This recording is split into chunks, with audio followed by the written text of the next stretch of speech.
Nokia, how a giant committed suicide. Once upon a time, Nokia was everywhere.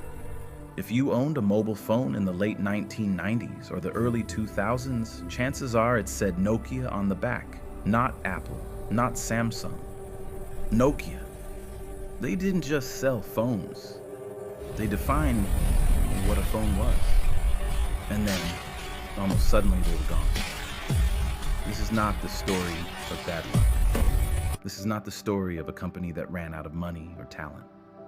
This is the story of how a giant destroyed itself. In 2003, Nokia controlled over 40% of the global mobile phone market. That's not dominance, that's monopoly-level power. Their phones were indestructible. Battery life lasted days. Signal strength was unmatched. The Nokia 3310 became legendary. Drop it, smash it, lose it. It still worked. Nokia engineers were world-class. Their research labs were years ahead of competitors. In fact, Nokia engineers had already built touchscreen prototypes, app-based systems, and mobile internet concepts years before Apple. But here was the problem. Nokia didn't believe people wanted them. Inside Nokia, success created fear. Executives became terrified of breaking what already worked. Every decision came down to one question. Will this hurt our current phone sales? Innovation slowed. Risk-taking stopped. Politics grew. Teams stopped cooperating. Bad news stopped traveling upward. Engineers warned that Symbian, the operating system running Nokia phones, was outdated, bloated, and slow.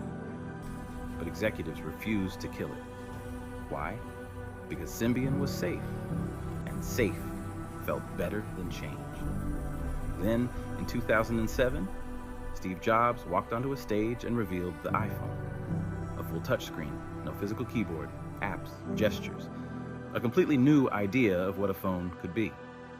Inside Nokia, engineers panicked. Executives didn't. Some reportedly laughed. The battery life is bad. It's too expensive. Business users won't want this. They were right about the phone, but they missed the truth. Apple wasn't selling a device. They were selling a platform. Instead of reacting fast, Nokia hesitated. They tried to modernize Symbian instead of replacing it. They launched projects, canceled them, and restarted them. While Nokia hesitated, Android arrived. Samsung adapted. HTC adapted. Smaller companies adapted. Nokia didn't. When Nokia finally released touchscreen phones, they felt slow, confusing, and outdated. Developers avoided them. Users ignored them. Nokia phones weren't bad.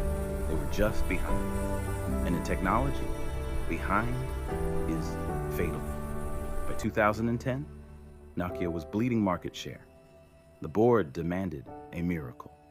And that's when Nokia gambled everything. They partnered with Microsoft. Symbian was abandoned. In-house software was killed. The future would be Windows Phone. It was a decision driven by fear, not vision.